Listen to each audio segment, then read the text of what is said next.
Everyone, study IQ channel में आप सभी का स्वागत है। मेरा नाम संतोष है और हम ये फंडामेंटल ऑफ फिजिकल ज्योग्राफी का चैप्टर नंबर 10 कर रहे हैं। बहुत इंपॉर्टेंट चैप्टर है। Atmospheric circulation in weather system, पूरा प्लेनेटरी विंड सिस्टम समझेंगे हम। इसके अंदर क्या प्रेशर बेल्ट्स क्या होते हैं, कैसे वो बनते हैं, क्यों वहाँ पे लो प्रेशर और क्यों वहाँ पे हाई प्रेशर की कंडीशन से जनरेट होती है। प्लेनेटरी सीजनल एंड लोकल कैसी एयर्स होती है, जो हम बोलते हैं कि ट्रेड विंड्स हैं, या ट्रेड विंड हमारी मॉनसूनल विंड में कन्वर्ट हो गई है तो वो कैसे होती है। लोकल विंड्स क्या होती हैं, कैसे ओरिजिनेट होती है। इसके अलावा और भी सबसे ज़्यादा important air masses and fronts पढ़ेंगे। एयर मासेस क्या होते हैं, एयर मासेस कैसे बनते हैं, एयर मासेस की कैरेक्टरिस्टिक्स क्या होती हैं, और फिर इसके थ्रू ही आगे हम बढ़ेंगे फ्रंट्स में कि फ्रंट्स क्या होते हैं, क्यों इम्पॉर्टेंट है फ्रंट्स को स्टडी करना। और अगर एयर मासेस और फ्रंट्स अच्छे से समझ में आ गए तो एक्स्ट्रा ट्रॉपिकल साइक्लोन्स क्या होते हैं, क्यों जनरेट होते हैं, क्यों मिड लैटिट्यूड्स में ही जनरेट होते हैं, उनकी क्या कैरेक्टरिस्टिक्स होती हैं, सब कुछ बहुत ईजी हो जाएगा। एंड उसके बाद हमारा है last topic tropical cyclones. Tropical cyclones बहुत इंपॉर्टेंट है। ये ना सिर्फ करंट के लिए बल्कि स्टैटिक पोर्शन के लिए भी बहुत इंपॉर्टेंट है। मैंने इस चैप्टर को बहुत ही ज़्यादा अच्छे से एक्सप्लेन कराया है क्योंकि I know the importance of this chapter. बहुत बार इसमें ऐसे कॉन्सेप्ट्स हैं जो समझ में नहीं आते और हम उसे रटने की कोशिश करते हैं। So trust me, line by line चलेंगे, रटने की बिल्कुल ज़रूरत नहीं पड़ेगी और आपको ये पूरा का पूरा चैप्टर बहुत ही ईजिली समझ में आ जाएगा। सो चैप्टर का नाम है हमारा atmospheric circulation and weather system. Atmospheric circulation से क्या मतलब है कि एटमॉस्फेयर कैसे सर्कुलेट हो रहा है। एटमॉस्फेयर में क्या होती है, एयर मेक्स द विंड, तो विंड कैसे सर्कुलेट हो रही है। तो लास्ट चैप्टर के अंदर हमने डिस्ट्रीब्यूशन ऑफ टेम्परेचर पढ़ा था कि किस तरीके से जैसे हम इक्वेटर से पोल की तरफ जाते हैं तो टेम्परेचर वेरी करता है, इक्वेटर से पोल की तरफ टेम्परेचर कम होता जाता है। और ये भी हमने बहुत बार कॉन्सेप्ट पढ़ा है कि अगर गर्म है, अगर टेम्परेचर हाई है तो एयर गर्म होगी, विच मीन्स वो एक्सपेंड होगी और ऊपर की तरफ उठेगी। और अगर एयर कूल है तो वो ठंडी होगी, कंप्रेस्ड होके नीचे डेंस रहेगी। और इसी की वजह से एटमॉस्फेयर में प्रेशर्स जनरेट होते हैं। ये कॉन्सेप्ट हम पढ़ चुके हैं ना कि टेम्परेचर हाई होता है तो क्या होता है कि एयर अपलिफ्ट कर जाती है ऊपर की तरफ। तो यही होता है high pressure and low pressure. और यही होता है कि प्रेशर क्या होता है, सरफेस एयर प्रेशर की अगर हम बात करें तो किसी भी पर्टिकुलर एक एरिया में, जैसे कि इस एरिया के अंदर, इस एयर कॉलम के अंदर, इसमें जो एयर है वो कितना प्रेशर अर्थ पे डाल रही है उसी को बोलते हैं सरफेस एयर प्रेशर। कितना प्रेशर एयर सरफेस पे डालती है, ठीक है। तो इसमें जो एयर मॉलिक्यूल्स होते हैं वो कंट्रीब्यूट करते हैं सरफेस पे कि कितना सरफेस का होगा। तो ऑलरेडी हम ये पढ़ चुके हैं कि एयर जो है वो हाई प्रेशर से लो प्रेशर की तरफ मूव करती है, और जब कोई हवा हाई प्रेशर से लो प्रेशर की तरफ मूव करती है तो उस मूवमेंट को हम बोलते हैं विंड। ये होता है विंड हमारा, ठीक है। और अगर ऊपर से नीचे अगर वर्टिकल मूवमेंट हो रहा है, ओके, अगर वर्टिकल मूवमेंट होता है तो इसे बोलते हैं एडवेक्शन। बस ये दो टर्म यहाँ पे याद रखनी है, advection and wind. Wind horizontal होती है, ओके, और advection vertical movement of air होता है। दो चीज़ें डिफरेंस याद रखना है। उसके अलावा अच्छा, हॉरिजॉन्टल मोशन इज विंड। अच्छा, एटमॉस्फेरिक प्रेशर ऑल्सो डिटरमाइन कि एयर कब राइज होगी और कब सिंक होगी। कैसे करेगा, देखो यहाँ पे अगर लो प्रेशर है तो इसका मतलब क्या हुआ कि हवा की एयर वार्म है, और एयर वार्म है का मतलब है कि ये ऊपर उठेगी हवा यहाँ से, तभी यहाँ पे लो प्रेशर क्रिएट होगा। तो एयर प्रेशर्स डिटरमाइन करते हैं कि किस तरीके से एयर का मूवमेंट होगा। विंड जो है वो अपने साथ में हीट और मॉइस्चर भी रीडिस्ट्रीब्यूट करती है। वेरी अंडरस्टैंडेबल, सेल्फ अंडरस्टैंडेबल चीज़ है।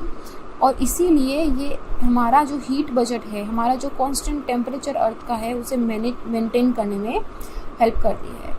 वर्टिकल एयर जो मूव करती है, जो वर्टिकल एयर ऊपर उठती है तो वो अपने साथ में मॉइस्चर लेके जाती है। ये मैंने आपको बताया भी कि जब ऊपर जाएगी टेम्परेचर कम होगा, कूल डाउन होगी, लेटेंट हीट को रिलीज़ करेगी और क्लाउड फॉर्म होंगे और प्रेसिपिटेशन होगा। तो इसमें हम ना ये इस पूरे चैप्टर में हम ये पढ़ेंगे कि डिफरेंट प्रेशर जो बनता है वो क्यों बनता है, क्या रीज़न है। इवन दो ये छोटा छोटा मैं आपको बहुत सारे पहले वाले चैप्टर में एक्सप्लेन कर चुकी हूँ, बट इसमें हम और भी अच्छे से पढ़ेंगे। और ऐसे कौन से फोर्सेस हैं जो एटमॉस्फेरिक एयर सर्कुलेशन को कंट्रोल करते हैं, क्या रीज़न क्या है एटमॉस्फेरिक एयर सर्कुलेशन को कंट्रोल करने का। उसके अलावा विंड का जो वायलेंट नेचर होता है, जो टर्बुलेंट पैटर्न होता है कि बहुत बार बहुत गश से आती है, तेज़ी से चलती है। उसके बाद में एयर मासेस कैसे फॉर्म होते हैं, क्या उनका डिस्ट्रीब्यूशन होता है, किस तरीके से एयर मासेस वेदर को इफ़ेक्ट करते हैं, और वायलेंट ट्रॉपिकल साइक्लोन्स स्टॉर्म्स क्या होते हैं, इन सबको हम स्टडी करेंगे। पहला पॉइंट है एटमॉस्फेरिक प्रेशर। देखो ये चैप्टर थोड़ा सा बड़ा है और मैंने इसको अच्छे से एक्सप्लेन भी करा है, तो इसमें थोड़ा सा रहना।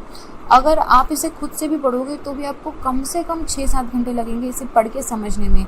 So just here stay with me, I will explain it in like 2-3 hours. मैं कोशिश करूँगी कि इस पूरे चैप्टर को मैं 2-3 घंटे में फिनिश कर दूँ।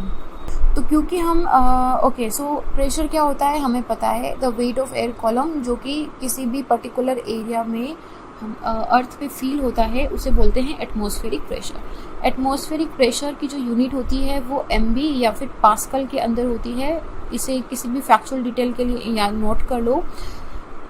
मोस्टली हम लोग किलो पास्कल यूज़ करते हैं, सो HPA भी यूज़ करते हैं। सो ये सारी इसकी एटमॉस्फेयर की यूनिट है।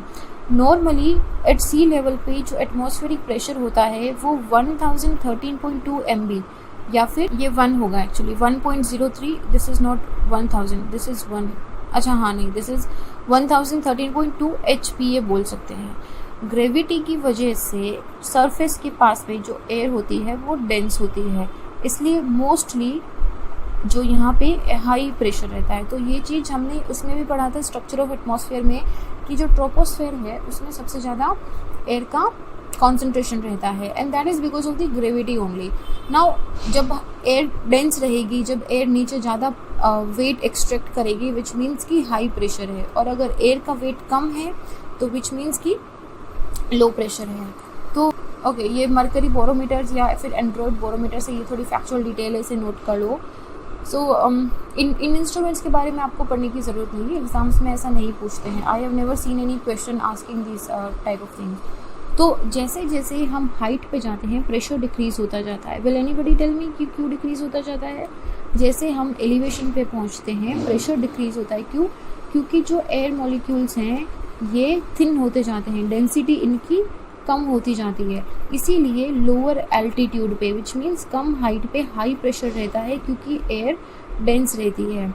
और जैसे ही हम ऊपर जाते हैं एयर की डेंसिटी कम हो जाती है और लो प्रेशर का एरिया वहाँ पे क्रिएट होना स्टार्ट हो जाता है। सो और प्लेस टू प्लेस भी वेरी करता है, और इसी की वजह से एयर मोशन होता है, विच मीन्स हम जो पढ़ रहे थे ना लो प्रेशर हाई प्रेशर, और जब हवा हाई प्रेशर से लो प्रेशर की तरफ मूव करती है, तो ये प्रेशर अगर लैटिट्यूडनली वेरी करता है, अगर ये हॉरिजॉन्टली वेरी करता है तो एयर का मोशन होता है, and that is the movement of wind. Vertical variation अगर एयर प्रेशर में बात करें तो अभी अभी हमने देखा है कि लोअर एटमॉस्फेयर में प्रेशर ज़्यादा होता है, लेकिन जैसे जैसे हम हाइट इंक्रीज करते जाएंगे प्रेशर डिक्रीज होता जाएगा, राइट। तो डिक्रीज कैसे होता है, like around 1 MB for every 10 metre increase in height. हर 10 मीटर हाइट पे 1 MB का प्रेशर फॉल हो जाता है। इंपॉर्टेंट है, फैक्चुअल डिटेल प्रीलिम्स के लिए नोट कर लो इसे। हर 10 मीटर पे 1 MB प्रेशर फॉल हो जाता है, और ये ऐसा ज़रूरी नहीं है कि हर जगह सेम ही जाएगा, क्या बहुत सारी चीज़ों पे ही डिपेंड करता है। वर्टिकल प्रेशर का ग्रेडियंट फोर्स काफ़ी ज़्यादा होता है, लार्जर देन दी हॉरिजॉन्टल प्रेशर ग्रेडियंट। इसका क्या मतलब है कि अभी जो हम यहाँ पे ये डायग्राम बना रहे थे ना HPLP और HPLP, तो ये वर्टिकल में जो प्रेशर ग्रेडियंट है ये हमेशा ज़्यादा होता है, ज़्यादा पावरफुल होता है रेदर देन दी हॉरिजॉन्टल वन। तो बस इतना सा इसको ध्यान रखना है। लेकिन जनरली ग्रेविटेशन फोर्स भी लगता है इसमें, तो ये बैलेंस हो जाता है। Okay, upward moment, upward pressure gradient जो है होता ये ज़्यादा है, विच मीन्स वर्टिकल वाला। लेकिन क्योंकि यहाँ पे ग्रेविटी भी काम करती है तो ये इसको कम कर देती है, विच मीन्स कि ये इसको बैलेंस आउट कर देती है। ओके, तो इसी वजह से हमें कभी ऐसे नहीं लगता कि हवा बहुत ऊपर जा रही है क्या, इवन दो ये प्रेशर ग्रेडियंट बहुत हाई है, हवा का मूवमेंट होना चाहिए लेकिन हमें फील नहीं होता है, क्योंकि ग्रेविटी की वजह से। तो इस पैराग्राफ में से प्रीलिम्स के लिए स्टेटमेंट बन सकता है, so just have a note on that. Horizontal distribution of pressure की अगर हम बात करें तो हॉरिजॉन्टल में क्या होगा कि अगर दो जगह पे अलग अलग प्रेशर है, एक जगह हाई प्रेशर है, एक जगह लो प्रेशर है, तो हवा हमेशा हाई प्रेशर से लो प्रेशर की तरफ मूव करती है। जनरल सा है और इसे ही विंड डायरेक्शन बोलते हैं। तो विंड की डायरेक्शन किधर होती है? हमेशा हाई प्रेशर से लो प्रेशर की तरफ। और वेलोसिटी क्या होगी? जितना ज़्यादा प्रेशर ग्रेडियंट होगा उतनी ज़्यादा वेलोसिटी होगी। अगर ये 120 की जगह अगर ये 150 होता तो 150, 1050 और 1014 के अंदर बहुत डिफरेंस होता, तो हवा की वेलोसिटी बहुत तेज़ हो जाती। ओके, और यहाँ पे हमने ये भी पढ़ा है कि आइसोबार्स क्या होते हैं, जो सिमिलर प्रेशर पॉइंट्स को मिलाने वाली लाइन होती है, हॉरिजॉन्टल लाइन, उसको बोलते हैं आइसोबार। आइसोबार वाली लाइन इक्वल प्रेशर पॉइंट्स को कनेक्ट करती है। एल्टीट्यूड के प्रेशर को हटाने के लिए, ये तो ऐसे सिंपल स्टेटमेंट है, तो हम क्या करते हैं कि किसी ऐसे स्टेशन से मेजर करते हैं, उसके बाद में उससे सी लेवल वाले प्रेशर से हटा लेते हैं। मतलब अगर मान लो कि किसी अगर हमें हाइट पे देखना है, इधर ही देख लो, अगर मीन सी लेवल का प्रेशर 1013.2 है और हमें यहाँ पे मेजर करना है, तो हम क्या करेंगे, इस मीन सी लेवल वाले के डिफरेंस, और यहाँ पे अगर 1001 आ रहा है मान लो, तो क्या करेंगे, हम इसको माइनस करके फिर यहाँ पे बताते हैं कि यहाँ पे इतना प्रेशर है, ताकि हम लोग गलत रीडिंग्स ना लें। लो प्रेशर सिस्टम जो होता है वो काफ़ी इनक्लोज्ड होता है। आइसोबार उसमें काफ़ी इनक्लोज्ड होते हैं, जितना ज़्यादा सेंटर में लो प्रेशर होगा उतना ज़्यादा इनक्लोज्ड होंगे। और हाई प्रेशर सिस्टम में भी जितना हाई प्रेशर सिस्टम में सेंटर में ज़्यादा होगा उतना ही ये ज़्यादा इनक्लोज्ड होता जाता है। अगर हम world distribution of sea level pressure की बात करें, उससे पहले एक बार ये डायग्राम देख लो। हम बात कर रहे थे कि कैसे एल्टीट्यूड के साथ प्रेशर चेंज होता है। तो टेम्परेचर तो हमें पता है कि इस तरीके से एस बनाता है। ट्रोपोस्फेयर में डिक्रीज़ होता है, स्ट्रेटोस्फेयर में इंक्रीज़ होता है, फिर मेसोस्फेयर में डिक्रीज़ होता है, फिर आइनोस्फेयर थर्मोस्फेयर में इंक्रीज़ होता है। इस तरीके से बनता है। लेकिन प्रेशर जो है वो कंटिन्यूसली एल्टीट्यूड के साथ डिक्रीज़ हो रहा है। प्रेशर के अंदर कोई चेंज नहीं आ रहा है, constantly it is decreasing. Mount Everest की बात है, जैसे अगर यहाँ पे 1013 का प्रेशर है हमारा, 1013.2 MD का, तो जैसे जैसे हम ऊपर जाते जाएंगे ये कॉन्स्टेंटली डिक्रीज होता जाएगा। ओके, तो ये है हमारा प्रेशर का विंड के साथ। तो ये हम पढ़ चुके हैं कि कैसे हाई प्रेशर से लो प्रेशर की तरफ विंड मूव करती है। ओके, सो अब बात होती है वर्ल्ड में सी लेवल प्रेशर का डिस्ट्रीब्यूशन कैसा है। अगर वर्ल्ड में सी लेवल प्रेशर की डिस्ट्रीब्यूशन की बात करें तो हम लोग दो सीजन्स में देखते हैं। जब बहुत ठंड पड़ रही है इक्वेटर के पास, क्योंकि सन की सीधी एंड मैक्सिमम इंसोलेशन फॉल होती है, तो यहाँ पे प्रेशर लो रहता है। अराउंड द ईयर यहाँ पे लो प्रेशर रहता है, इसलिए इसे इक्वेटोरियल लो बोलते हैं। 30 डिग्री नॉर्थ और 30 डिग्री साउथ के पास हाई प्रेशर एरिया क्रिएट होता है, जिसे बोलते हैं सब ट्रॉपिकल हाई। जैसे जैसे हम पोल की तरफ बढ़ते जाते हैं, क्योंकि कम टेम्परेचर है, कोल्ड एयर जो है वो डेंस एंड कंप्रेस्ड रहेगी, इसकी वजह से पोल के पास नियर द पोल हमें हमेशा हाई प्रेशर मिलता है, जिसे बोलते हैं पोलर हाई प्रेशर। लेकिन इन दोनों के बीच में 30 degree north south and polar area के बीच में जो हमारा 60 डिग्री नॉर्थ एंड साउथ है, ये हमारा लो प्रेशर का बेल्ट होता है। इसे बोलते हैं सब पोलर लो। क्या रीज़न है इनके पीछे का, हम एक एक करके इसमें पढ़ेंगे। लेकिन एक बार आपको बस ये ध्यान रखना है कि अर्थ को हम इन कैटेगरीज में डिवाइड करते हैं। इक्वेटर हमेशा हमारा लो प्रेशर रहता है। इक्वेटर के ऊपर नीचे 30 डिग्री में हमारा सब ट्रॉपिकल हाई प्रेशर का एरिया रहता है, जिसे हॉर्स लैटिट्यूड भी बोला जाता है। एंड देन सब पोलर, पोल में हमारा हमेशा हाई प्रेशर रहेगा, पोल हमेशा हाई प्रेशर रहेगा। और उसके बाद में इन दोनों के बीच में हमारा लो प्रेशर का एरिया रहता है। So this is how the distribution of pressure belt in the globe. ठीक है, इन्हीं प्रेशर के बीच में पूरा जो विंड सिस्टम है वो सर्कुलेट करता है, लो हाई प्रेशर से लो प्रेशर की तरफ, हाई प्रेशर से लो प्रेशर, हाई से लो की तरफ, हाई से लो की तरफ, हाई से लो की तरफ। इस तरीके से ये पूरा सिस्टम चलता है। तो वन बाय वन पूरे एटमॉस्फेरिक सर्कुलेशन को हम स्टडी करेंगे। तो उससे पहले एक बार और ये क्या देखो, हाँ आखिरी लाइन इंपॉर्टेंट है, these pressure belts are not permanent. कोई भी परमानेंट नहीं है, नॉट इवन और परमानेंट से क्या मतलब है कि परमानेंटली स्टैटिक नहीं है वो, ऐसा नहीं है कि एक ही जगह पे हो गए तो उसी जगह पे रहेंगे। सन के एपरेंट मूवमेंट के साथ, मतलब जो सन नदन से सदर्न हेमिस्फेयर के अंदर ट्रॉपिक ऑफ कैंसर से ट्रॉपिक ऑफ कैप्रिकॉर्न के बीच में जो सन चलता है, उसके साथ में ये सारे बेल्ट्स, प्रेशर बेल्ट्स मूव करते हैं। नदर्न हेमिस्फेयर में विंटर में वो साउथ वर्ड मूव करते हैं और समर में नॉर्थ वर्ड मूव करते हैं। इसको याद रख लो, स्टेटमेंट को पूरा का पूरा। और क्यों करता है? क्योंकि विंटर में क्या होगा, विंटर के अंदर हाई प्रेशर बेल्ट्स होंगे और हाई प्रेशर बेल्ट और सन के साथ जो लो प्रेशर बेल्ट है वो साउथ वर्ड डायरेक्शन में मूव करते हैं। और सन जैसे ही ऊपर ट्रॉपिक ऑफ कैंसर में आता है समर के टाइम, जुलाई के टाइम पे, तो वो बेल्ट सन के साथ नॉर्थ डायरेक्शन में मूव करते हैं।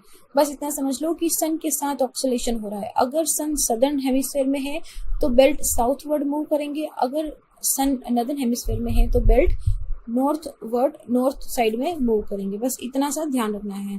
अभी एक बार इन मैप को देखो, ये जनवरी के अंदर प्रेशर का मैप दिया हुआ है। तो जनवरी में नदर्न हेमिस्फेयर में क्या रहता है? Winter, which means comparatively high pressure का एरिया रहेगा। और इधर सदर्न हेमिस्फेयर के अंदर क्या रहेगा? Summer, which means comparatively low pressure का एरिया रहेगा। पर आपको यहाँ पे ज्यादातर हाई प्रेशर दिख रहा होगा, and that high pressure is because of, क्योंकि वाटर जो है वो कंपैरेटिवली गर्म ही रहता है। ठीक है, तो कंपैरेटिवली आप अगर इसकी और इसकी वैल्यू पे देखोगे तो देखो ये 1010 है, ये 1015 है।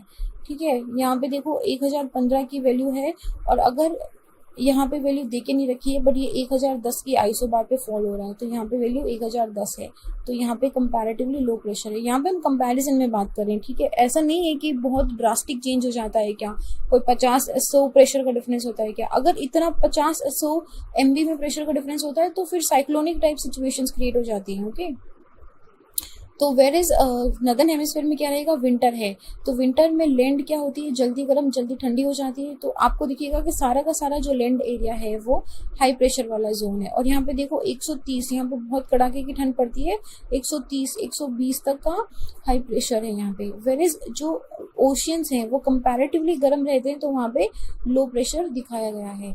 लेकिन इन ओशंस का लो प्रेशर आप देखोगे तो आपको सदर्न हेमिस्फेयर के लो प्रेशर से हाई प्रेशर से ज्यादा लगेगा। यहाँ पे देखो हाई प्रेशर यहाँ पे कितना है? 1015, और यहाँ पे कितना है? 1000। Similarly the same will go with the map of July. जुलाई में क्या होगा?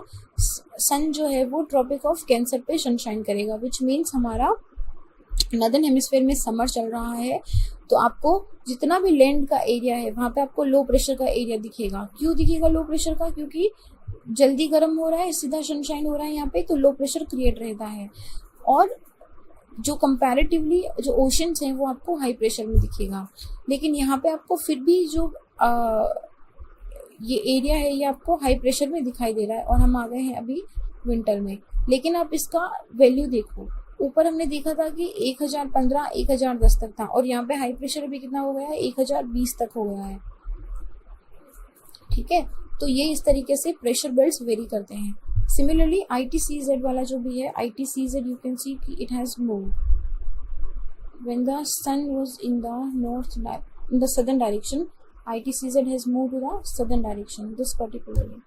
और अगर हम यहाँ पे बात करेंगे तो ITCZ यहाँ पे अपर नॉर्थ वर्ड में मूव हो जाता है। सो ये था हमारा distribution of pressure belts in the globe. Okay, now let's talk about the factors which are affecting the velocity. ये हमने पढ़ लिया। Okay, factors which affect the velocity and direction of the wind. सबसे बड़ा factor क्या होता है? Pressure belt का। How come? क्योंकि एयर हाई प्रेशर से लो प्रेशर में मूव करती है, तो अगर इन दोनों के बीच में ज़्यादा डिफरेंस होगा, फॉर एग्जाम्पल अगर ये 1020 और ये 1010 है, where is in other situation यहाँ पे हाई प्रेशर और यहाँ पे लो प्रेशर है, और अगर ये 1020 और अगर ये 1000 है, so can you tell me कि दोनों में वेलोसिटी किस में ज़्यादा होगा? विंड का इसमें ज़्यादा होगा डेफिनेटली, इसमें विंड वेलोसिटी काफ़ी ज़्यादा होगा। क्यों? क्योंकि इन दोनों के बीच में जो प्रेशर ग्रेडियंट का फोर्स है इट इज़ हायर, और इसमें प्रेशर ग्रेडियंट का फोर्स कम है। So this is one point. 3 force काम करते हैं, प्रेशर ग्रेडियंट का force, frictional force and Coriolis force. तीनों क्या होते हैं? 1 by 1 let's see about that. Okay, air motion करती है, एयर मूव करती है because the difference in the atmospheric pressure. अगर डिफरेंस नहीं होगा तो एयर स्टैटिक हो जाएगी, मूव नहीं करेगी, और इसी हॉरिजॉन्टल मूवमेंट ऑफ एयर को हम बोलते हैं विंड। हाई प्रेशर से लो प्रेशर की तरफ मूव करती है। And also wind at the surface experience frictions. Frictions कैसे एक्सपीरियंस कर रही है? ओके, क्योंकि जो लैंड है वो कम्प्लीटली प्लेन नहीं है, यहाँ पे आपको बहुत सारे लैंडफॉर्म्स, बिल्डिंग्स, ट्रीज एक्सेट्रा दिखेंगे। सो जब यहाँ से विंड निकल रही है, so it is colliding with all these landforms. तो इस कॉलिजन की वजह से यहाँ पे फ्रिक्शन होता है। फ्रिक्शन आपको पता है क्या होता है, जिसे हम बोलते हैं घर्षण बल। जब भी दो चीजें आपस में रगड़ती है तो उससे घर्षण बल होता है, और इससे क्या होता है, फोर्स कम हो जाता है, it takes away the force. Similarly तो इसी वजह से अगर फ्रिक्शन ज़्यादा है तो वेलोसिटी कम होगी, अगर फ्रिक्शन कम है तो वेलोसिटी ज़्यादा होगी। आप इसे अपनी गाड़ी से भी रिलेट कर सकते हो। If you drive on a rainy road, you will feel कि ज़्यादा फ्रिक्शन हो रहा है, you have to control the speed. So same thing happen with the wind also. Alright, let's move ahead. So, okay, and the other is the rotation of the earth. That also affects the wind movement. Coriolis force के बारे में I have already told you about the Coriolis force क्या होता है। अर्थ के moment की वजह से विंड पे जो फोर्स एक्सट्रैक्ट होता है उसे हम बोलते हैं कोरोलियस फोर्स। और कोरोलियस फोर्स कैसे वर्क करता है? इक्वेटर पे कोरोलियस फोर्स की वैल्यू क्या होती है? 0, ऑलवेज 0। क्यों? क्योंकि यहाँ पे एडवेक्शन होता है, कन्वेक्शनल करंट्स चलती हैं। लेकिन अगर हम इक्वेटर से पोल की तरफ जाते हैं, नदर्न हेमिस्फेयर में ये राइट साइड में मूव हो जाता है, और सदर्न हेमिस्फेयर में ये अपने लेफ्ट वर्ड डायरेक्शन के अंदर विंड को मूव कर देता है। सो ये डायरेक्शन को इफेक्ट करता है। ओके, ये स्पीड को कम, वेलोसिटी को कम, डायरेक्शन को ज़्यादा स्पीड करता है। वेयर एज जो फ्रिक्शन है वो वेलोसिटी को ज़्यादा कंट्रोल करता है। Okay, so the force extracted by the rotation of the earth. बस इतना ध्यान रखना कि कोरोलियस फोर्स हमेशा रोटेशन ऑफ अर्थ की वजह से होता है। अगर अर्थ घूमना बंद कर देगी तो कोरोलियस फोर्स 0 हो जाएगा। तो जो हॉरिजॉन्टल विंड होती है और जो नियर सरफेस पे चलती है उसमें इन तीनों चीज़ों का फर्क पड़ता है, प्रेशर ग्रेडियंट फोर्स का, फ्रिक्शनल फोर्स का एंड कोरोलियस फोर्स का। In addition to gravitational force भी काम करता है। तो एक बार इसको पूरा देख लो। यहाँ पे हाई प्रेशर का एरिया है, यहाँ पे लो प्रेशर का एरिया है। नहीं, इसे हम ऐसे बनाते हैं so you get a better picture. Okay, तो यहाँ पे हाई प्रेशर है, हम अज्यूम कर रहे हैं। ओके, चलो अजम्पशन में भी सही अज्यूम करते हैं। यहाँ पे लो प्रेशर है और यहाँ पे हाई प्रेशर है। हवा क्या करेगी? हाई प्रेशर से लो प्रेशर की तरफ मूव करेगी, लेकिन ये क्या करेगी? अपनी राइट डायरेक्शन में मूव हो जाएगी। क्यों? Because of Coriolis force. तो ये इस तरफ मूव हो जाएगी। तो एक तो वर्क हो गया हमारा, ये पहला हो गया प्रेशर ग्रेडियंट फोर्स का, और ये दूसरा हो गया हमारा कोरोलियस फोर्स का। तीसरा बचता है हमारा फ्रिक्शन का। और फ्रिक्शन जो है, फ्रिक्शन देखो वेरी करता है। ओशियन पे, ओशन जब ये विंड ओशन से जाएगी तो फ्रिक्शन कम रहेगा। क्यों? क्योंकि ओशन का जो सरफेस है वो स्मूथ होता है, जितना रफ सरफेस होगा उतना ही फ्रिक्शन ज़्यादा होगा। लेकिन अगर ये किसी लैंड से गुजर रही है, उसमें भी अगर ये किसी रफ्ड माउंटेन से या फिर बिल्डिंग्स के थ्रू क्रॉस हो रही है तो फ्रिक्शन और भी ज़्यादा होगा। वेरएज अगर ये किसी प्लेन प्लेट्यू से या फिर प्लेन किसी भी समतल जगह से निकल रही है तो फ्रिक्शन कम होगा। तो ये इसकी वेलोसिटी को कंट्रोल करेगा। इस तरीके से तीनों फोर्स वर्क करते हैं जब ये विंड सरफेस पे चलती है, विच इज जब wind horizontally near the surface move करती है। लेकिन अगर यही wind about the surface move करेगी, मानो कि अगर यहाँ पे मूवमेंट हो रहा है सरफेस का हाई प्रेशर से लो प्रेशर पे, तो क्या ऊपर फ्रिक्शन फोर्स होगा? Think and answer about this. क्या एटमॉस्फेयर में फ्रिक्शन होगा? ऑलमोस्ट नेग्लिजिबल फ्रिक्शन होता है। तो यहाँ पे सिर्फ दो फोर्स काम करते हैं, pressure gradient force plus Coriolis force. Pressure gradient force क्या होता है? It is the difference in the atmospheric pressure,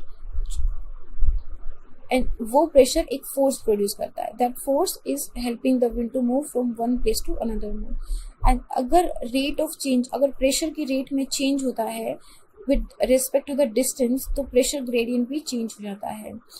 अगर आइसोबार्स बहुत क्लोजली एसोसिएटेड है ईच अदर से तो प्रेशर ग्रेडियंट बहुत स्ट्रॉन्ग होता है, और आइसोबार्स अगर दूर दूर हैं तो प्रेशर ग्रेडियंट वीक होता है। Let me just explain it to you. तो प्रेशर ग्रेडियंट कैसे डिफाइन करते हैं हम? Change in pressure over a distance. दो जगह पे, लोकेशन ए और बी में प्रेशर के बीच में कितना चेंज है 100 किलोमीटर पे, तो इन दोनों के बीच में जो डिफरेंस है that would be known as the pressure gradient. Okay, pressure gradient का मैग्नीट्यूड जो है, but it's about the spacing of the bar. For example, have a look here, यहाँ पे 1012 MB और 1010 MB 100 किलोमीटर के डिस्टेंस पे covered है, और यहाँ पे 1012 और 1000 MB जो है वो 20 किलोमीटर के डिस्टेंस में है। So what do you think कि प्रेशर ज्यादा कहाँ पे होगा? डेफिनेटली इसी में होगा।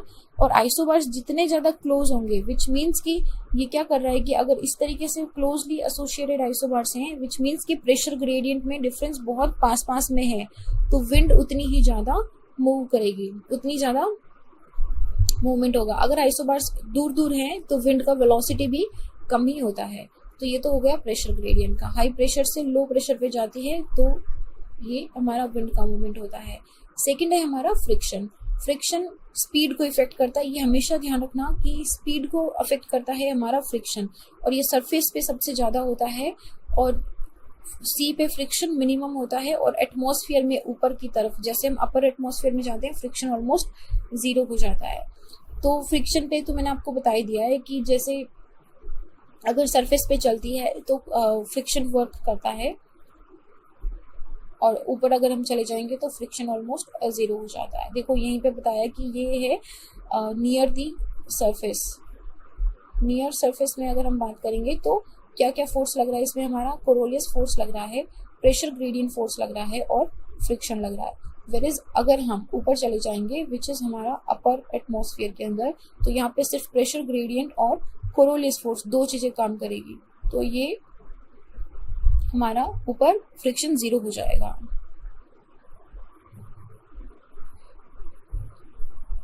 कोरोलियस फोर्स मैंने बता दिया क्या होता है। रोटेशन ऑफ द अर्थ की वजह से डायरेक्शन ऑफ विंड पे एक फोर्स एक्सट्रैक्ट होता है, जिसकी वजह से वो अपनी डायरेक्शन चेंज कर लेती है। 1844 के अंदर फ्रेंच फिजिसिस्ट ने इसको डिफाइन करा था। तो ये क्या करता है कि विंड को डिफ्लेक्ट करता है नॉर्दर्न हेमिस्फेयर में राइट डायरेक्शन के अंदर, और सदर्न हेमिस्फेयर के अंदर में लेफ्ट डायरेक्शन के अंदर मूव करता है। आई होप यू अंडरस्टैंडिंग कि ये लेफ्ट क्यों गया, ये राइट क्यों गया। Okay, it's like become the mirror image. हमेशा खुद को इस पॉइंट पे खड़ा रख के सोचो, देखो कि आपका लेफ्ट कहाँ है। अब आप यहाँ पे खड़े होगे इस तरफ फेस करके, तो आपका लेफ्ट किधर रहेगा, आपका लेफ्ट किधर रहेगा, सॉरी इस तरफ, तो ये लेफ्ट है। ओके, डिफ्लेक्शन ज्यादा होता है जितनी विंड वेलोसिटी ज्यादा होगी। विंड वेलोसिटी जितनी ज्यादा होगी डिफ्लेक्शन उतना हाई होगा। क्या आप इसको इससे रिलेट कर सकते हो कि फ्रिक्शन जितना ज्यादा होगा उतनी विंड वेलोसिटी कम होगी और डिफ्लेक्शन उतना ही कम होगा। वेरेज अगर फ्रिक्शन कम है विच मीन्स विंड वेलोसिटी ज्यादा है, लाइक ओवर द ओशन, सी के पास या अपर सरफेस में फ्रिक्शन ऑलमोस्ट 0 होता है ऊपर, और सी पे मिनिमम होता है, तो वहां पे विंड वेलोसिटी ज्यादा होगी, तो वहां पे कोरोलियस फोर्स भी ज्यादा होगा। और Coriolis force is directly proportional to the angle of latitude. जितना आप लैटिट्यूड में ऊपर जाते जाओगे कोरोलियस फोर्स उतना ही ज्यादा होता जाएगा। तो पोल पे मैक्सिमम होता है और इक्वेटर पे बिल्कुल एब्सेंट 0 होता है। And that is like again one reason कि इक्वेटर जो एरिया है, इक्वेटोरियल एरिया, वहां पे ट्रॉपिकल साइक्लोन्स क्यों नहीं आते हैं, क्योंकि ट्रॉपिकल साइक्लोन्स को बनने के लिए कोरोलियस फोर्स बहुत जरूरी होता है। अगर कोरोलियस फोर्स नहीं होगा तो हवा इतनी गश्त होती हुई सर्कुलर मोशन में मूव नहीं करेगी। समझ रहे हो आप? अगर सर्कुलर मोशन में मूव नहीं करेगी फिर क्या होगा कि वो सीधी चलेगी। अगर कोरोलियस फोर्स नहीं है ना तो हाई प्रेशर से लो प्रेशर में आते हुए एयर सीधी आएगी। लेकिन अगर क्या हो गया कि ये कोरोलियस फोर्स है, यहाँ पे कोरोलियस फोर्स 0 है, लेकिन अगर कोरोलियस फोर्स है तो ये फिर क्या होगी कि यहाँ से ना चल के आती हुई ऐसे आएगी सर्कुलर मोशन में। तो ये सर्कुलर मोशन जब बनता है तो ये फिर हमारा साइक्लोन जनरेट करता है। तो ये रीजन है कि इक्वेटर पे साइक्लोन क्यों नहीं आते हैं, क्योंकि वहां पे कोरोलियस फोर्स 0 होता है। कोरोलियस फोर्स हमेशा प्रेशर ग्रेडियंट फोर्स के परपेंडिकुलर 90 डिग्री पे वर्क करता है। दोनों हमेशा एक दूसरे के 90 डिग्री पे वर्क करते हैं। ये देख लो, ये रहा प्रेशर ग्रेडियंट फोर्स और ये रहा हमारा कोरोलियस फोर्स, दोनों 90 डिग्री पे वर्क करते हैं। और प्रेशर ग्रेडियंट जो है वो आइसोबार के परपेंडिकुलर वर्क करता है। ये रहा हमारा आइसोबार, इसके परपेंडिकुलर हमारा प्रेशर ग्रेडियंट है और प्रेशर ग्रेडियंट के परपेंडिकुलर हमारा कोरोलियस फोर्स है। तो जितना ज्यादा प्रेशर ग्रेडियंट फोर्स होगा, जितनी ज्यादा दोनों दो पॉइंट के प्रेशर में डिफरेंस होगा, उतनी ही ज्यादा विंड की वेलोसिटी होगी और उतना ही ज्यादा एयर का डिफ्लेक्शन होगा। क्योंकि हमने क्या पढ़ा कि कोरोलियस फोर्स विंड के वेलोसिटी के प्रोपोर्शनल होता है। जितनी ज्यादा विंड वेलोसिटी होगी उतना ज्यादा कोरोलियस फोर्स होगा। तो हमने क्या देख लिया कि अगर प्रेशर ग्रेडियंट फोर्स ज्यादा है तो विंड का वेलोसिटी हाई होगा, विच मीन्स हमारा कोरोलियस फोर्स उसमें ज्यादा लगेगा, विच मीन्स हमारा डिफ्लेक्शन क्या होगा, ज्यादा होगा। Okay, simple. As a result क्या होता है कि दोनों फोर्स एक दूसरे के परपेंडिकुलर काम करने लग जाते हैं। तो लो प्रेशर एरिया में फिर विंड उसी के चारों तरफ घूमती है। इक्वेटर पे कोरोलियस फोर्स 0 होता है, इसलिए विंड परपेंडिकुलर टू आइसोबार चलती है। आइसोबार जहाँ पे है उसके बिल्कुल बराबर के अंदर विंड का मूवमेंट होता है, कोई भी सर्कुलर मोशन नहीं होता है। लो प्रेशर एरिया जल्दी से फिल हो जाता है इंस्टेड ऑफ इंटेंसिफाई नहीं होता है। क्योंकि ओके अगेन देखो, दिस इज वेरी सिंपल। यहाँ से यहाँ पहुंचने में आपको कम टाइम लगेगा, वेरिस अगर आप यहाँ पे घूम के पहुंचोगे तो आपको ज्यादा टाइम लगेगा। सो वो जल्दी से फिल अप हो जाता है और वो लो प्रेशर एरिया ज्यादा इंटेंसिफाई नहीं होता है। और दैट इज द रीजन कि साइक्लोन्स इक्वेटर पे नहीं फॉर्म होते हैं। ओके, जब हम ट्रॉपिकल साइक्लोन पढ़ेंगे तब ये स्टेटमेंट फिर से आएगा, इसलिए इसको अभी ध्यान रख लेना कि अगर इक्वेटर पे साइक्लोन क्यों नहीं आते, क्योंकि कोरोलियस फोर्स 0 होता है। और कोरोलियस फोर्स 0 होने से क्या होगा कि जो विंड है, जो लो प्रेशर ग्रेडियंट है, वो आइसोबार के परपेंडिकुलर, जो विंड है वो आइसोबार के परपेंडिकुलर मूव करती है। इसकी वजह से लो प्रेशर एरिया जल्दी से फिल हो जाता है, वो इंटेंसिफाई नहीं हो पाता है। अब हम बात करते हैं प्रेशर और विंड की। तो हमने ये तो देख ही लिया है। ओके, अच्छा मैंने यहाँ पे आगे भी स्लाइड्स रखी थी कोरोलियस फोर्स की। सो अभी तो आपको खैर मैंने समझा दिया है कि कैसे ये राइट डायरेक्शन में। तो देखो ये क्या बोल रहा है कि अगर अर्थ रोटेट नहीं करेगी ना तो ये सीधा आ जाएगा, कोई इस विंड में डिफ्लेक्शन नहीं होगा। तो डिफ्लेक्शन होता है अर्थ में रोटेशन की वजह से। ओके, सो ये I have already explained it to you कि किस तरीके से ये विंड को हर जगह पे डिफ्लेक्ट करता है। जब भी आपको कंफ्यूजन होना तो बस ये देखो कि आप नॉर्थ हेमिस्फेयर में हो या सदर्न में हो। उसके बाद आप क्या करो कि खुद को, जैसे विंड इस डायरेक्शन से इस डायरेक्शन में जा रही है ना, तो खुद को यहाँ पे खड़ा कर लो इधर फेस करके। फिर सोचो कि अच्छा आपका लेफ्ट एंड राइट कौन सा है, मेरा ये राइट है, ये लेफ्ट है। अब अच्छा नदर्न हेमिस्फेयर में विंड जो है राइट डायरेक्शन में मूव होगी तो ये इस तरफ मूव होगी। ये हो गई बात सिंपल सी, ठीक है। अभी आप मान लो कि अगर विंड इस तरफ से इस तरफ जा रही है और आप यहाँ पे खड़े हो इस तरफ फेस करके, तो अभी आपका क्या होगा, राइट इस तरफ हो जाएगा, लेफ्ट इस तरफ हो जाएगा, और विंड को किधर डिफ्लेक्ट होना है, राइट साइड में, नदर्न हेमिस्फेयर में, तो ये राइट साइड में डिफ्लेक्ट हो जाएगी। तो इस तरीके से हमेशा देखा करो कि डिफ्लेक्शन किस तरफ होना है। तो ये तो फिर मैंने बता दिया है। अच्छा, कोरोलियस फोर्स और प्रेशर का भी मैंने बता दिया है कि जब हाई से लो की तरफ आती है तो कोरोलियस फोर्स की वजह से एक स्प्राइलिंग इफेक्ट बन जाता है, मतलब ऐसे घुमावदार सी होती हुई आती है। तो इसकी ओके, तो ये मैंने बता दिया आपको। Convergence and divergence of wind हमें पढ़ना है। अभी प्रेशर एंड विंड की बात करते हैं कि क्या रिलेशन है। वेलोसिटी और डायरेक्शन ऑफ विंड जो है, they are not the direct. Wind generating force कितनी है हमारी, 3। कौन कौन सी है विंड जनरेटिंग फोर्स हमारी, pressure gradient force, Coriolis force and friction. तो इन तीनों फोर्सेस से हमारी विंड का वेलोसिटी और डायरेक्शन इफेक्ट होता है। अपर एटमॉस्फेयर में 2-3 किलोमीटर ऊपर सरफेस के फ्रिक्शन 0 हो जाता है। तो जो भी अभी क्या होगा, जब एक फोर्स 0 हो जाएगा तो सिर्फ प्रेशर ग्रेडियंट फोर्स और कोरोलियस फोर्स काम करेंगे। तो जब ये काम करते हैं, फ्रिक्शन 0 है और आइसोबार स्ट्रेट है, तो pressure gradient force Coriolis force के बैलेंस में हो जाता है और जो विंड है वो आइसोबार के पैरेलल में मूव करती है। बिलो द सरफेस नहीं, नियर द सरफेस विंड कैसे मूव कर रही थी, आइसोबार के परपेंडिकुलर। और अबाउट द सरफेस विंड कैसे मूव कर रही है, पैरेलल टू द आइसोबार। क्यों, क्योंकि अपर सरफेस में फ्रिक्शन 0 हो गया है, pressure gradient force Coriolis force से बराबर हो गया है। तो जो विंड है, जो नेट बैलेंस है, जो नेट फोर्स है, वो आइसोबार के पैरेलल में विंड को मूव करेगा। और ऐसी विंड को बोलते हैं जियोस्ट्रॉफिक विंड। जियोस्ट्रॉफिक विंड का एक कैरेक्टरिस्टिक ध्यान रख लो कि ये हमेशा प्रेशर ग्रेडियंट जो हमारा आइसोबार है इसके पैरेलल में, पैरेलल का मतलब आप समझते हो ना कि अगर यहाँ पे प्रेशर ग्रेडियंट है तो ये इसके बराबर में इस तरीके से सीधी सीधी मूव करती है, इसे बोलते हैं pressure gradient force. Okay, so ये हो गया हमारा बराबर, ठीक है, ये हमने पढ़ लिया। ओके, सो तो यही जो विंड का सर्कुलेशन होता है अराउंड अ लो, उसको बोलते हैं साइक्लोनिक सर्कुलेशन। और अराउंड अ लो मतलब लो प्रेशर के पास में, लो प्रेशर के पास में गश्त करती हुई हाई प्रेशर से जब विंड आती है तो वो एकदम सर्कुलेट हो जाती है। ये देखो डायग्राम, ये वाला, ये दिख रहा है आपको, इस तरीके से आ रही है, तो ये इसी को बोलते हैं साइक्लोनिक सर्कुलेशन। और अगर हाई प्रेशर के पास रहेगी तो हाई से क्या होगी, विंड बाहर की तरफ निकलेगी, तो जब ये बाहर की तरफ निकलती है तब इसे बोलते हैं anti cyclonic circulation. Okay, so ये हो गया। The direction of the wind change हो जाती है आप कौन से हेमिस्फेयर में हो उसके अकॉर्डिंग।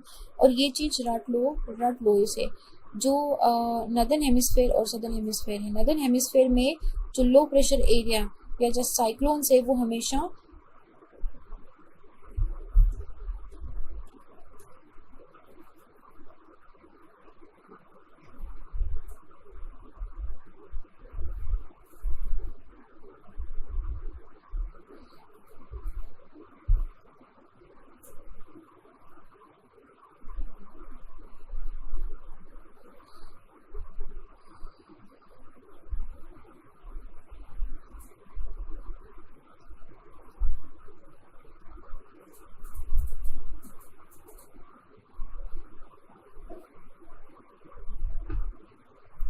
एंटी क्लॉकवाइज मूव करते हैं इस तरीके से, और सदर्न हेमिस्फेयर के अंदर हमेशा क्लॉकवाइज मूव करते हैं। एंटी क्लॉकवाइज आपको पता है, एंटी क्लॉक मतलब क्लॉक की अपोजिट डायरेक्शन में, और क्लॉक मतलब क्लॉक की डायरेक्शन में। और जो एंटी साइक्लोन्स होते हैं, एंटी साइक्लोन्स वो हमेशा क्लॉकवाइज डायरेक्शन में मूव करते हैं नदर्न हेमिस्फेयर में, और एंटी क्लॉकवाइज डायरेक्शन में मूव करते हैं सदर्न हेमिस्फेयर के अंदर। अपोजिट कर देना है बस। अगर आप एक याद रख लोगे नदर्न हेमिस्फेयर का कि साइक्लोन एंटी क्लॉकवाइज होता है और एंटी साइक्लोन क्लॉकवाइज होता है, बस हो गया। इसके बाद इसको सीधा उल्टा कर देना है, सदर्न हेमिस्फेयर आपका कवर हो जाएगा।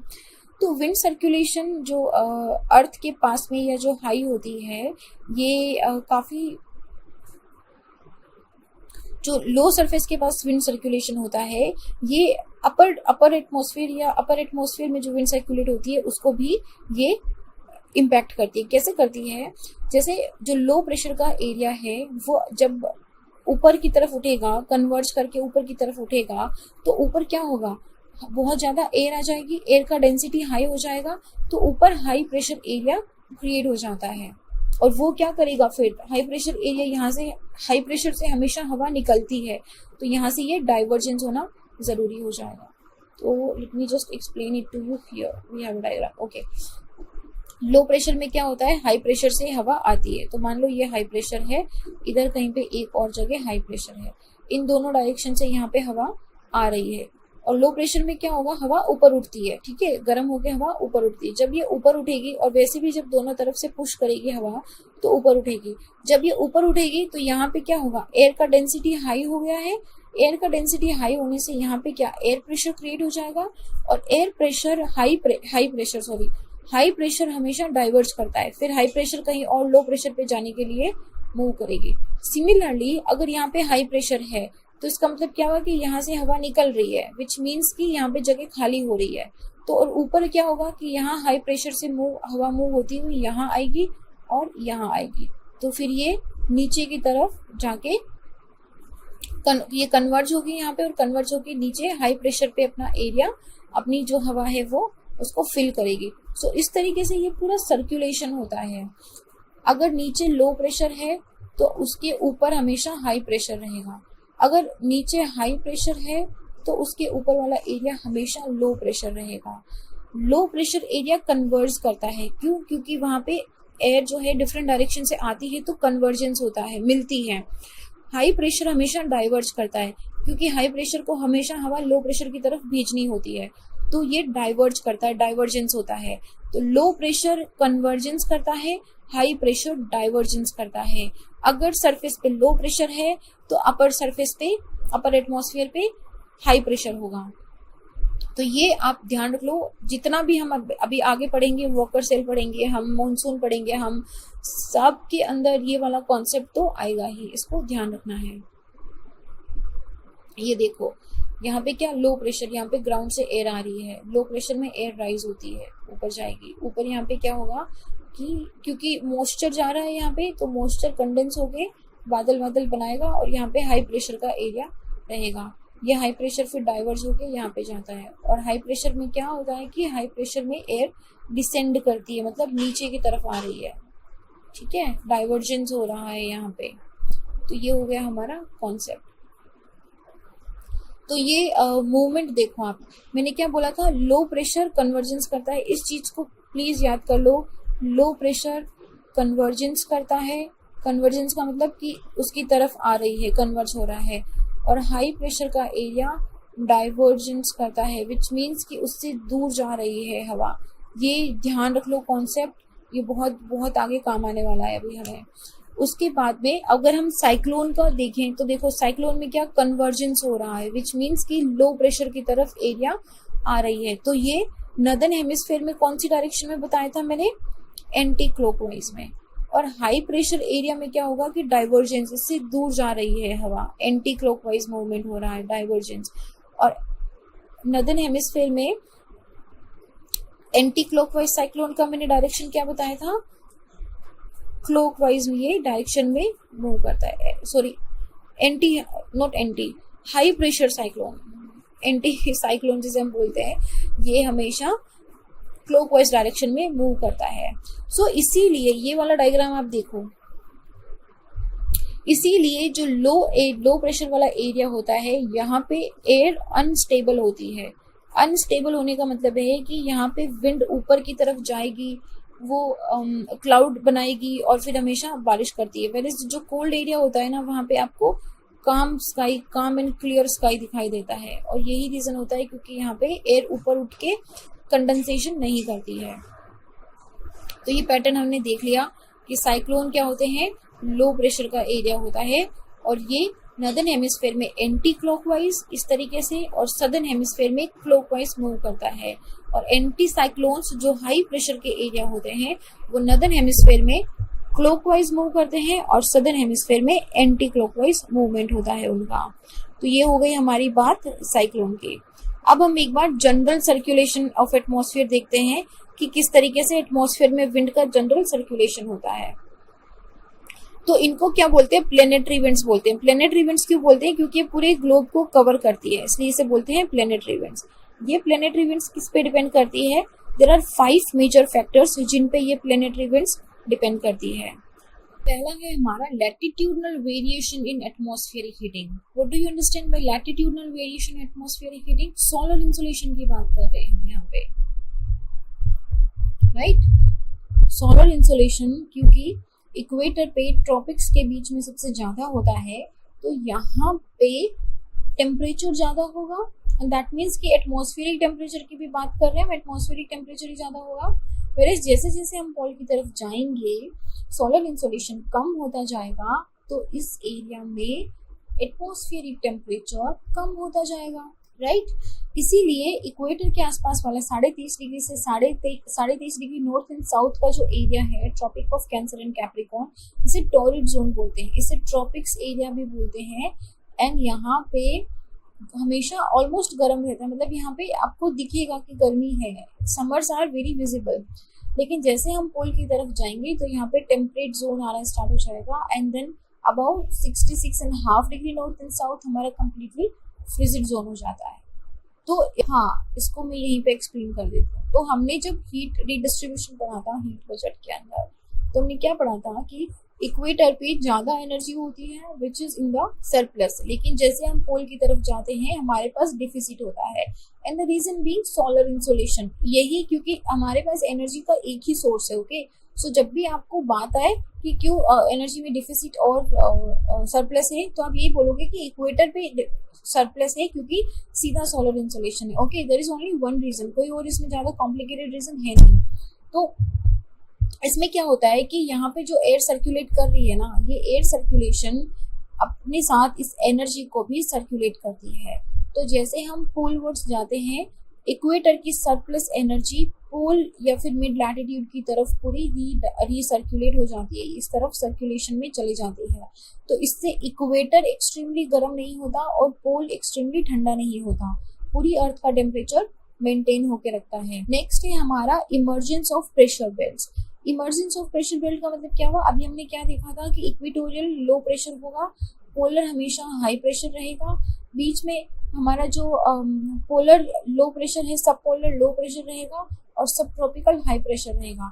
तो ये जो प्रेशर एरियाज क्रिएट हो रहे हैं हमारे, ये क्या कर रहे हैं, विंड को सर्कुलेट करने में हेल्प कर रहे हैं।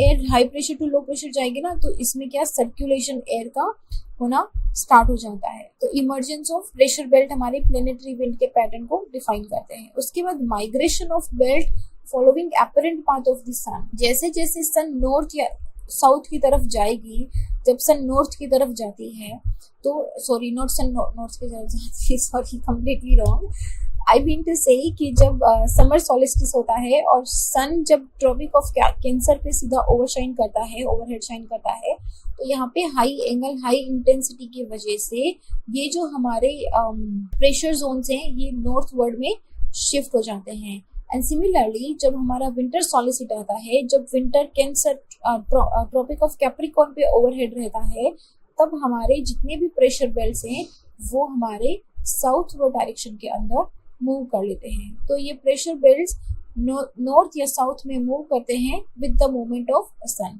Then the distribution of continent and ocean कैसे इफेक्ट करता है, क्योंकि लैंड का एरिया जल्दी गर्म जल्दी ठंडा होता है, तो लो प्रेशर यहाँ पे ज्यादा रहता है, हाई प्रेशर रहता है कंपैरेटिवली इन पे ओशंस पे। तो इनकी वजह से भी यहाँ पे हमारी जो प्लेनेटरी विंड्स है वो इफेक्टेड रहती है।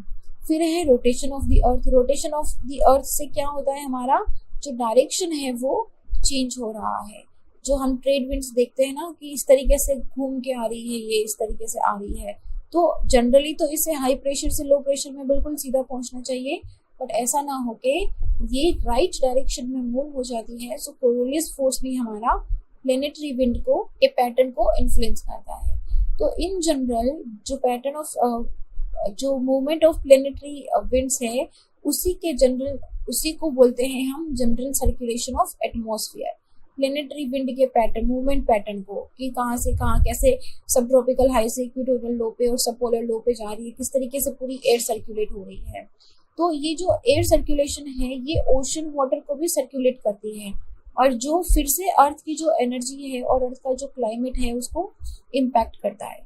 तो अगर हम एक जनरल अगर हम देखें कि कैसे जनरल सर्कुलेशन होता है, तो ये हमारा एक डायग्राम है। इसमें हमने ITCZ पढ़ा था, इंटरट्रॉपिकल कन्वर्जेंस जोन, जहाँ पे क्या होता है सदर्न और नदर्न हेमिस्फेयर की जो ट्रेड विंड्स आती हैं वो यहाँ पे कन्वर्ज होती है, इसीलिए इसे बोलते हैं इंटरट्रॉपिकल।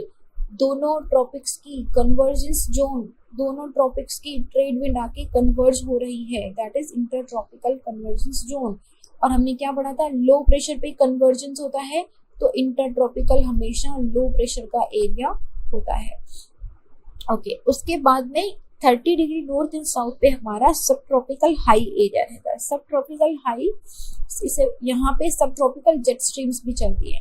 तो जो एयर है वो क्या करेगी, हाई प्रेशर से लो प्रेशर की तरफ यहाँ पे आ रही है, फिर यहाँ पे कन्वर्जेंस होता है, तो इस कन्वर्जेंस की वजह से हवा ऊपर उठ रही है। तो अगर यहाँ पे मैं बोल रही हूँ इक्वेटर पे लो प्रेशर है, तो इक्वेटर के अपर सरफेस पे अपर एटमॉस्फेयर पे कौन सा होगा, हाई प्रेशर, और यहाँ पे क्या होगा डाइवर्जेंस, यहाँ पे डाइवर्जेंस हो रहा है, और ये डाइवर्जेंस क्या करेगा, दोनों तरफ से इस एयर को डिस्ट्रीब्यूट कर देगा। ओके, एयर हमने ITCZ पढ़ लिया कि किस तरीके से दोनों हेमिस्फेयर की एयर यहाँ पे आके कन्वेक्शन की वजह से ऊपर उठती है और ये लो प्रेशर का एरिया क्रिएट करती है।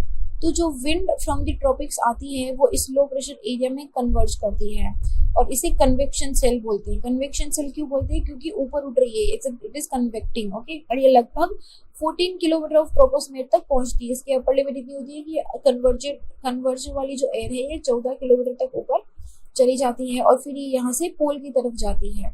क्यों? क्योंकि ऊपर क्या होगा, हाई प्रेशर एरिया क्रिएट हो गया है, तो ये क्या करेगा, डाइवर्जेंस होगा इसमें, और डाइवर्जेंस क्या होगा कि दोनों तरफ मूव करेगा, तो ये इक्वेटर से निकल के पोल की तरफ मूव होने लग जाती है। मैं ये नहीं बोल रही हूँ कि ये पोल पे पहुंच गई है, आई एम ओनली सेइंग ये पोल की तरफ मूव होना स्टार्ट हो जाती है। फिर क्या होता है कि ये वाली एयर जो है 30 डिग्री नॉर्थ एंड साउथ पे अक्यूमुलेट होना स्टार्ट हो जाएगी।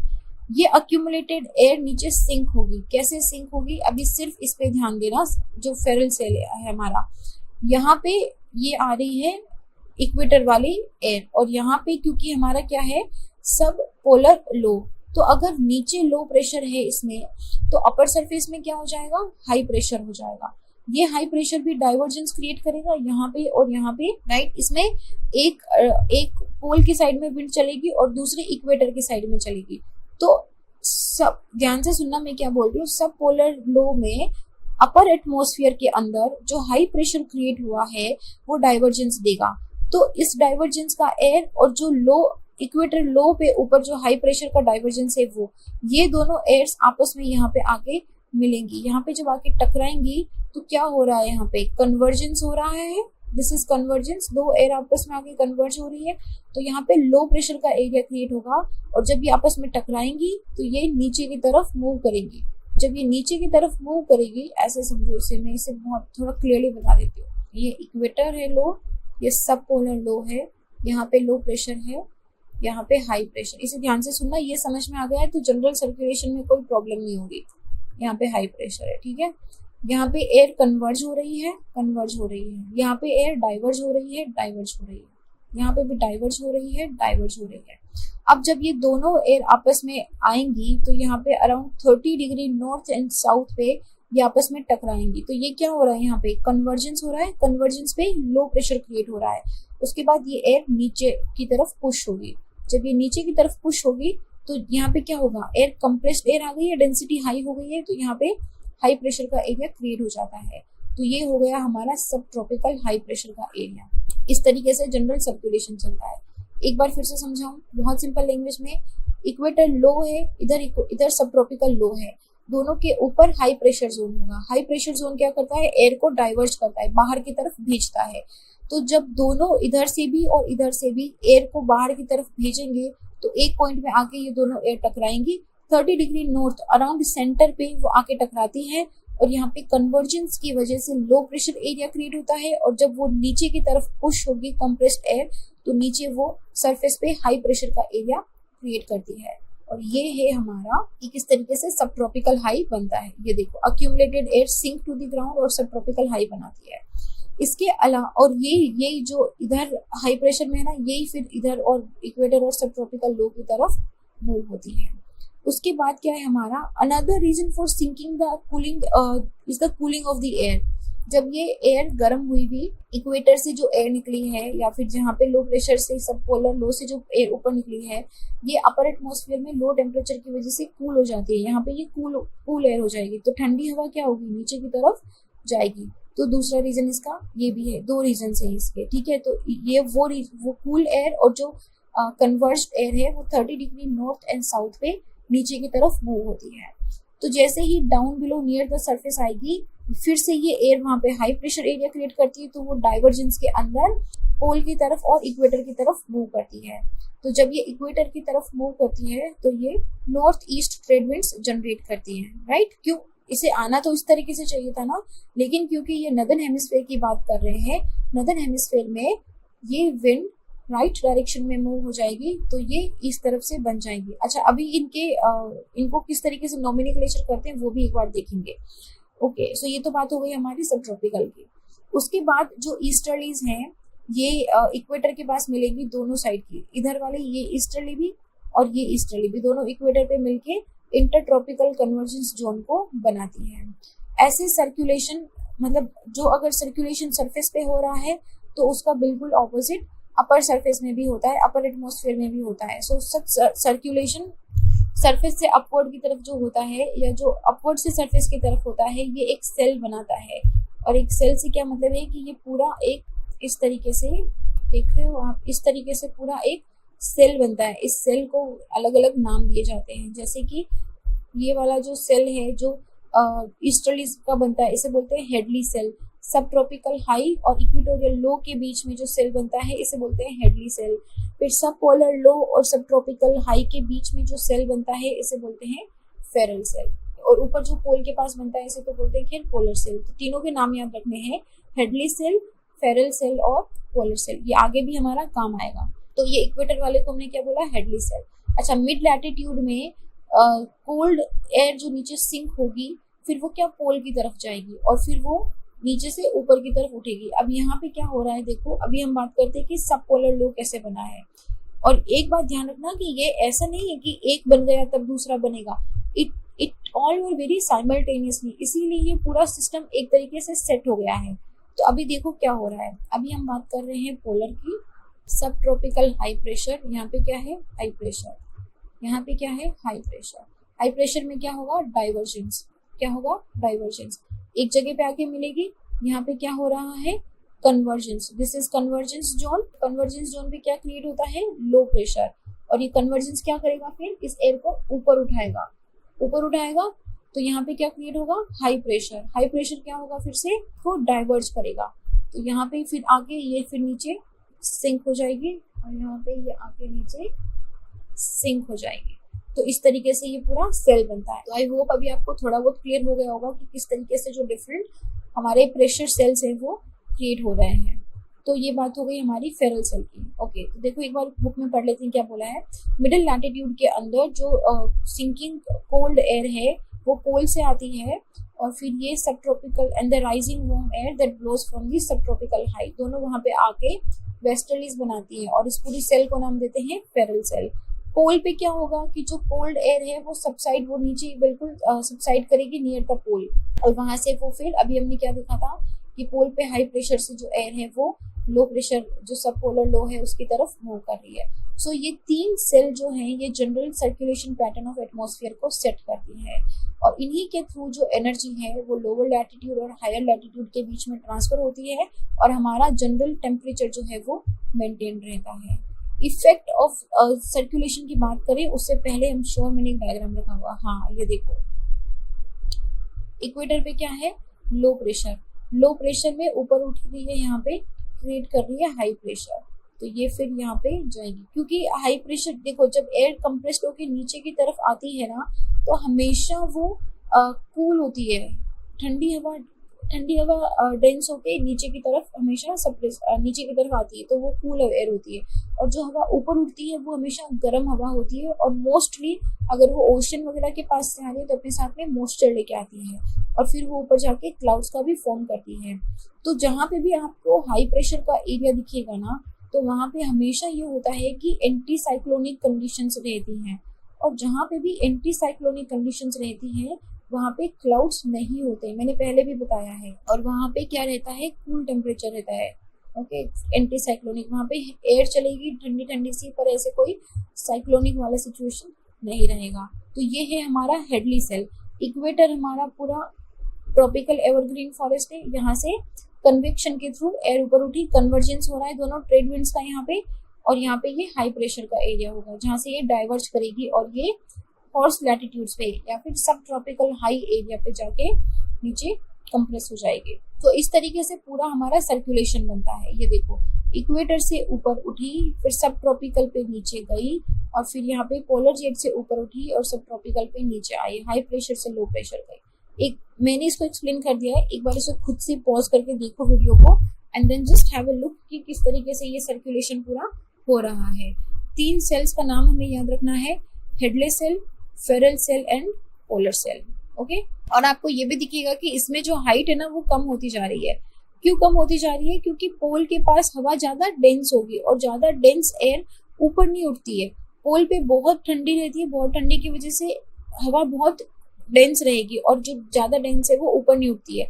तो इसलिए आपको हमेशा दिखेगा कि पोल के पास इसकी हाइट कम है, फिर इस इक्वेटर के पास इसकी हाइट है। क्या रीजन है, मैंने क्या बोला था कि 14 किलोमीटर ऊपर तक जाती है। यहाँ पे ये गर्म हवा है, कन्वेक्शन की वजह से ये ऊपर अपलिफ्ट होती है, ये अपलिफ्टेड हवा 14 किलोमीटर तक जाती है। तो जैसे जैसे हम इक्वेटर से पोल की तरफ जाते जाएंगे हमारा ये हाइट कम होता जाएगा, and the reason being temperature only. Okay, तो ये एक पूरा डायग्राम देखो आप कि किस तरीके से विंड चल रही है। ये विंड का नोमेनक्लेचर क्या है मैं आपको अगले लेक्चर में बताऊंगी, किस तरीके से उसको नोमेनक्लेचर करते हैं हम लोग। अभी बस इतना देखो कि इक्वेटर के अंदर इंटरट्रॉपिकल जोन बन रहा है, सब ट्रॉपिकल हाई लैटिट्यूड बन रहा है, यहाँ पे सब पोलर लो लैटिट्यूड बन रहा है, लो प्रेशर, और यहाँ पे पोलर हाई से सब पोलर लो पे जा रही है इक्वेटर से, और यहाँ पे सब ट्रॉपिकल हाई से ITCZ इक्वेटर की तरफ जा रही है, और ऊपर सब पोलर की तरफ भी जा रही है। तो इस तरीके से पूरा सर्कुलेशन हो रहा है। अगर हम इसे 3D में देखेंगे तो यू कैन सी कि लो प्रेशर ऊपर उठा, डाइवर्ज हुआ, फिर सब ट्रॉपिकल हाई पे नीचे गया और यहाँ पे मूवमेंट हुआ। तो ये हो गई हमारी हेडलेस सेल इक्वेटर वाली। वेस्टर्लीज जिसमें बहती है उसे बोलते हैं फेरल सेल, और पोलर इसमें भी ईस्टर्लीज बहती है उसे बोलते हैं पोलर सेल। तो आप देख लो कि इस सेल का हाइट भी जो है वो जैसे हम पोल की तरफ जा रहे हैं वैसे वैसे कम होता जा रहा है। ये बहुत इंपॉर्टेंट है। आई अगेन टेल यू, इसको एक बार पॉज करके थोड़ा सा ध्यान से देख लो। अगर समझ में नहीं आ रहा है तो एक बार फिर से पढ़ लेना, मैंने ये बहुत अच्छे से एक्सप्लेन करा है। इससे अच्छे, इससे लेमन लैंग्वेज में I don't think anyone can make you understand, and I am very sure कि आपको समझ में ये आ ही गया होगा। इसमें कोई है भी नहीं हार्ड एंड फास्ट रूल। तो ये तो बात हो गई हमारी इसकी। तो क्या बोल रहे हैं हम कि जनरल सर्कुलेशन ऑफ एटमॉस्फेयर जो है वो ओशन को भी इफेक्ट करता है। जो लार्ज विंड होती है वो ओशियन करंट को मूव करने में हेल्प करती है, उनके साथ ओशन करंट मूव होता है, और उसके बदले में ओशन भी क्या है, एयर के साथ कूल या वार्म होता है। अगर ठंडी एयर है तो ओशन का जो सरफेस का वाटर है वो भी ठंडा हो जाता है। तो इस तरीके से ये एनर्जी को रीडिस्ट्रीब्यूट करने में भी हेल्प करता है। और ये इंटरेक्शन ऐसा नहीं है कि बहुत धीरे धीरे बहुत तेजी से हो रहा है, क्या इट टेक्स टाइम एयर को पहुंचने में, इस ओशन को गर्म होने में, this circulation and etcetera, these all things are slow and it takes time। तो यहाँ पे ये हमारा जनरल सर्कुलेशन तो हो गया है। अभी अगला हम यहाँ पे अल्नीनो की स्टडी करेंगे, उसके बाद सीजनल एंड लोकल विंड्स की, उसके बाद हमारा एयर मासेज आ जाएगा which is very very interesting. तो इस लेक्चर को हम यहीं पे फिनिश करते हैं। अगले लेक्चर में हम एक बार इसका क्विकली रिविजन करेंगे और फिर हम अल्नीनो पे आ जाएंगे। तब तक के लिए इतना ही। I will see you guys in the next lecture. Thank you.